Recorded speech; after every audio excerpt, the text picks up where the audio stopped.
Student, आज हम वापस क्लास 10th की एक और कविता को कुछ व्याख्या करने की कोशिश कर रहे हैं। कविता का नाम है उत्साह। उत्साह के जो कवि हैं वो है सूर्यकांत त्रिपाठी, जिनको निराला का भी सरनेम दिया हुआ, उनको हम निराला के नाम से ही ऑलमोस्ट जानते हैं।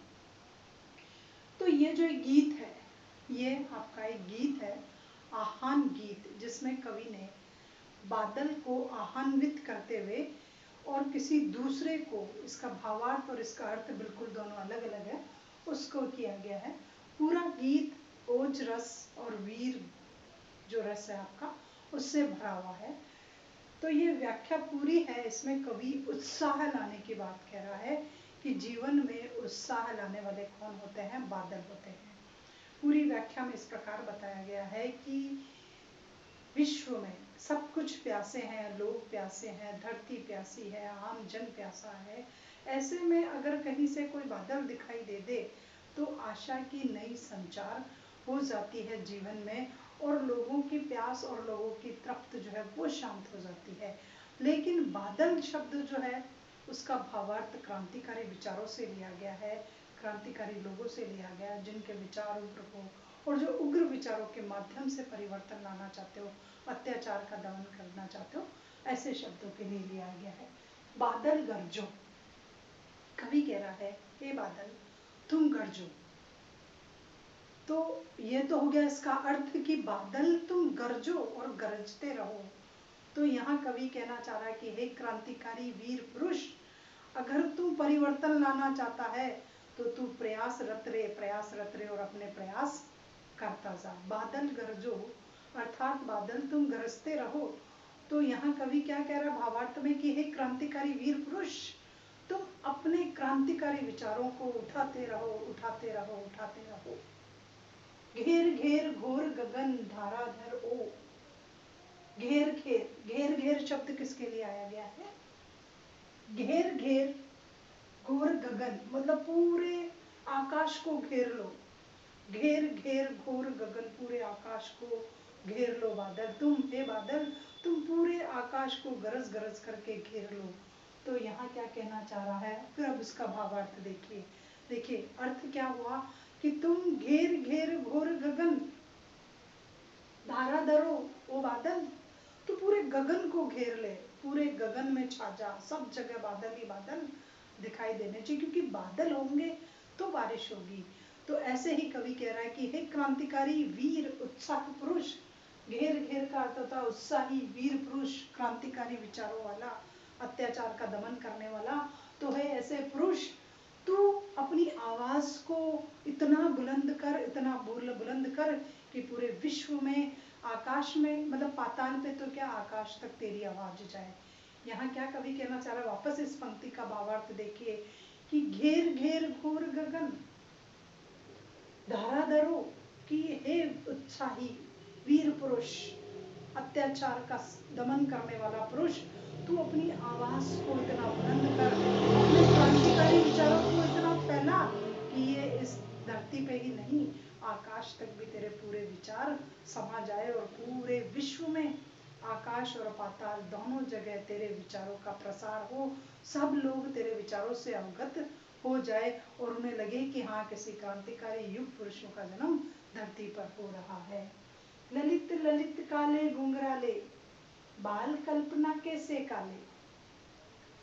अब यहाँ कवि कह रहा है एक सुंदर बालक की कल्पना की गई है कि जिस प्रकार एक सुंदर बालक के काले काले घुंघराले घुंघराले बाल होते हैं, कि जिस प्रकार एक बालक के काले काले घुंघराले बाल होते हैं और छोटा जो बालक है वो उस घुंघराले बालों के कारण बहुत सुंदर सा दिखाई देता है, उसी तरह बादल भी काले काले और घुंघराले लग रहे हैं।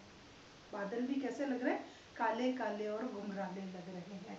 तो ये था इसका अर्थ कि बाल कल्पना कैसे पाले, ललित ललित काले घुंघराले बाल कल्पना कैसे पाले, कि ऐसा लग रहा है पूरे बादल ऐसे लग रहे हैं जैसे छोटे बच्चे के सुंदर सुंदर काले घुंघराले बाल होते हो, उसी तरह सुंदर सुंदर ये काले घुंघराले बादल लग रहे हैं। इसका मतलब कि तुम्हारे विचार ऐसे लग रहे हैं कि तुम जो ये अपनी आवाज उठा रहे हो और इतना गरज रहे हो, इतने भरे हुए हो विचारों से, वो विचार ऐसे लग रहे हैं जैसे हमारे वीर महान पुरुषों के हुआ करते थे, उसी तरह के तुम्हारे भी विचार लग रहे हैं। कि तुम्हारे विचार किसके समान लग रहे हैं? वीर महापुरुषों, क्रांतिकारियों के विचारों के जैसे लग रहे हैं। इसलिए तुम भी अपने विचारों को उठाते चलो, बढ़ाते चलो, और जैसे काले काले सुंदर बाल दिख रहे हैं, उसी तरह तुम्हारे विचार भी आगे आने वाले समय में षष्ठी में गोचर होंगे। विद्युत छवि उर, कवि नवजीवन वाले। अब वापस बादल के लिए क्या करें? विद्युत छवि उर, कि जिस प्रकार बादल विद्युत की चमक को अपने हृदय में रखता है, जिस प्रकार बादल विद्युत की छवि को अपने उसमें रखता है और फिर अचानक अंधेरा होने पर चमक पड़ता है। कवि नवजीवन वाले। और कवि को क्या कहा गया है यहाँ? कवि को कहा गया है कि कवि हमेशा नया जीवन प्रदान करने वाला होता है। तो देखिए, विद्युत छवि, विद्युत का मतलब होता है बिजली, चपला, और छवि उर, छवि उर मीन्स जिसका विद्युत सी छवि जिसकी हृदय में समाई हुई हो। और कवि नवजीवन वाले की, कवि क्या होता है? कवि अपने हृदय में उत्साह की ज्योति लिए अपनी रचना से नवजीवन का संदेश देता है। कवि अपने जीवन में उत्साह की ज्योति लिए और अपनी रचना से, अपनी कविता से लोगों को नया जीवन देने का संदेश देता है। और बादल में क्या होता है? बादल अपने अंदर क्या छिपाए हुए रहता है? बिजली की चमक छिपाए हुए रहता है। तो बादल बिजली की चमक छिपाए हुए है, और कवि की जो कलम है वो लोगों के नए जीवन को लिखने वाली होती है। तो कवि अपनी कलम के माध्यम से, कविता के माध्यम से लोगों में नया जीवन लाने का उत्साह देता है। वज्र छिपा नूतन कविता फिर भर दो। वज्र छिपा, बादल में विध्वंसकारी शक्तियां छिपी हुई रहती है। अगर बिजली कहीं पर गिरी तो पूरा विध्वंस आ गया, ये मान करके चलना। तो वज्र छिपा, ऐसी विध्वंसकारी शक्तियों को तो तू अपने अंदर रख। नूतन कविता, कुछ नया कर, कुछ नया लिख, फिर भर दो, और फिर इतिहास को रचने की कोशिश कर। कि वज्र को छिपा, विध्वंसकारी शक्तियों को छिपा, जिससे नाश होता हो उसको मत दोहरा तुम, और कुछ नई कविता लिख, कुछ नया कर, फिर भर दो, और इस प्रकार लोगों में उत्साह भर दो। वापस देखो कि यहाँ कवि एक बात बादल के लिए कह रहा है, फिर वही बात क्रांतिकारी के लिए कैसे होता है कि हे क्रांतिकारी वीर पुरुष, तू अपने मन में जो है वो एक बिजली सी चमक लेकर के चल, कि जब तू कहे तो जहाँ रोशनी हो वहीं उजाला हो जाए।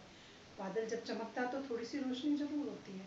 तो जब तू कुछ बोले, कुछ करे, तेरा कोई कदम उठे, तो कहीं ना कहीं लोगों का मार्ग प्रशस्त हो और लोगों को राह दिखने लग जाए। जिस प्रकार एक कविता के माध्यम से, कवि एक कविता के माध्यम से लोगों में नया जीवन लाता है, उसी तरह हे वीर पुरुष, तू भी कुछ नया कर और कुछ नया इतिहास लिख।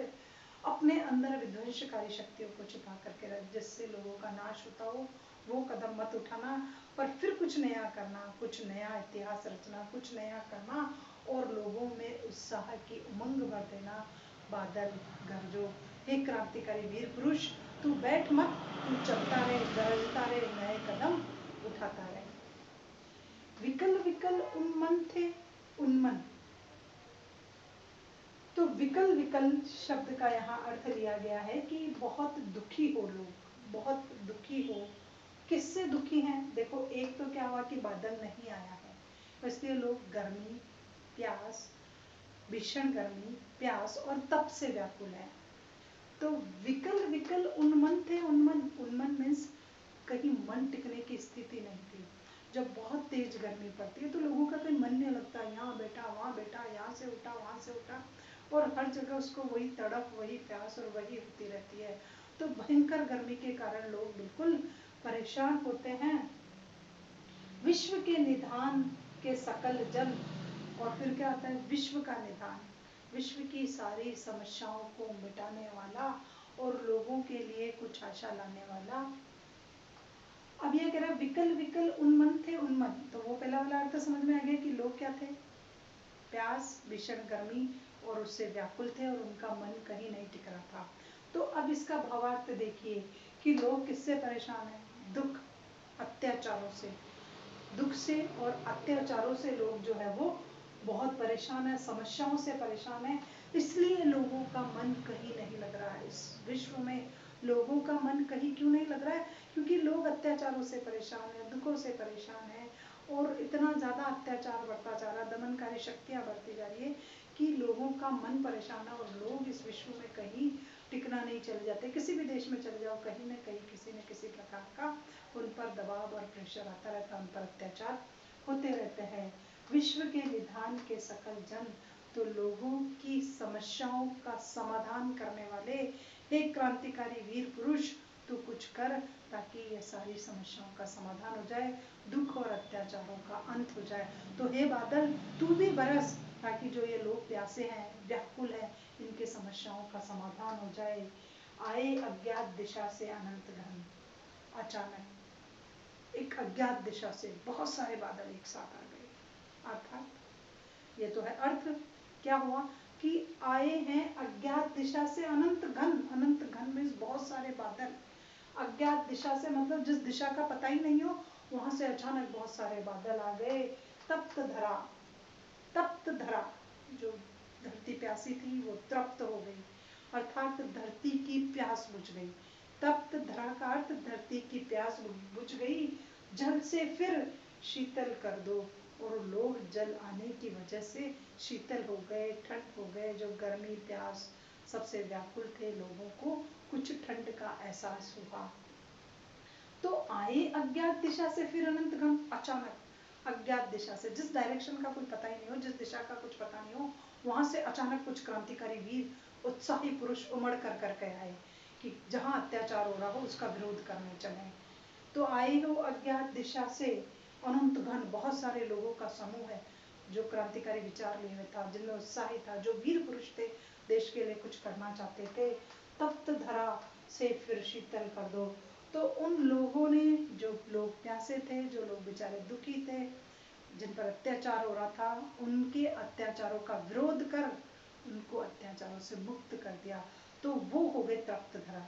बादल से तो धरती की प्यास बुझ गई, लेकिन अत्याचारी जो क्रांतिकारी लोग थे, जो वीर थे, उत्साही पुरुष थे, उन्होंने, जो लोग अत्याचार में बंधे हुए थे, जकड़े हुए थे, उन लोगों का साथ देकर के उन्हें अत्याचार से मुक्त करा दिया।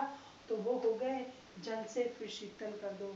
और उनके उनके प्रयासों से, बादल ने तो जल दिया, और क्रांतिकारी का जो प्रयास हुआ उससे वो लोग फिर क्या हो गए, दुख से मुक्त हो गए, संकट से मुक्त हो गए, यातनाओं से मुक्त हो गए, अत्याचार से मुक्त हो गए। हे बादल फिर बरसो, तो हे क्रांतिकारी वीर पुरुष, तो फिर गरज, फिर कोई नया कदम उठा। तो ये पूरी जो कविता है वो बादल का एक पर्यायवाची शब्द है, क्रांतिकारी, पर्यायवाची नहीं, बादल का भावार्थ लिया गया है, क्रांतिकारी शब्द। बादल को कई तरह की उपमाएं दी गई है, कई नामों से पुकारा गया है, बादल के कई कार्य बताए गए हैं, बादल किस तरह लोगों में नया उत्साह भरता है। यहाँ कह रहा है कि कवि नवजीवन वाले, कि बादल आते ही क्या होता है, प्रकृति में नया संचार हो जाता है, नए पेड़ पौधे, तालाब, नदी सब भर जाते हैं, तो एक नया जीवन आता है धरती पर। बादल के बरसने पर प्राकृतिक में बहुत परिवर्तन हो जाता है, और सब जगह नया देखने को मिलता है आपको, नए पेड़ पौधे, तालाब, फूल पत्ते, फलियां, चारों तरफ हरियाली देखने को मिलती है। तो उसी प्रकार एक क्रांतिकारी के जन्म लेने से लोगों में अच्छी आशाओं का संचार हो जाता है, क्योंकि उनको लगता है कि अब हमारे अत्याचार का विरोध करने वाला कोई पैदा हो गया है, तो उनमें भी नई उमंग, नया जोश और नया उत्साह बढ़ने लग जाता है। तो बादल ने प्रकृति में परिवर्तन किया, और क्रांतिकारी वीर पुरुष ने अत्याचारियों से, जो बेचारे जकड़े हुए थे, उन लोगों की जिंदगी में एक नया परिवर्तन कर दिया। और यहाँ कहा कि फिर शीतल कर दो। शीतल कर दो का मतलब है कि जैसे बादल लोगों की प्यास बुझा देते हैं, तो हे क्रांतिकारी वीर पुरुष, तू भी लोगों में सृजनात्मक, उत्साहवर्धक और क्रांतिकारी विचारों का सृजन कर। क्या कहा गया है कि तप्त धरा जल से फिर शीतल कर दो। तो शीतल कर दो का क्या था, तप्त धरा का समझ में आ गया आपको, जल भी समझ में आ गया। अब यहाँ कह रहा है कि शीतल कर दो, तो शीतल कर दो का मतलब क्या होता है कि तू उन लोगों में कुछ उत्साहवर्धक बातें ला, कुछ सृजनात्मक उनके प्रयास कर, कुछ क्रांतिकारी विचारों का सृजन कर, ताकि वो भी अपना अत्याचार, अपने ऊपर हो रहे अत्याचार का विरोध करना सीख जाए। तो यहाँ शीतल कर दो का ये अर्थ लिया गया है कि क्रांतिकारी वीर पुरुष को क्या करना चाहिए, पहले उनके अत्याचार का विरोध करना चाहिए, उसके बाद उनको खुद को उन अत्याचारों के खिलाफ लड़ने की सृजनात्मक क्षमता देनी चाहिए, ताकि वो फिर कभी उन पर कोई अन्याय नहीं कर सकते। तो ये पूरी कविता जो है वो वीर रस से भरी हुई है।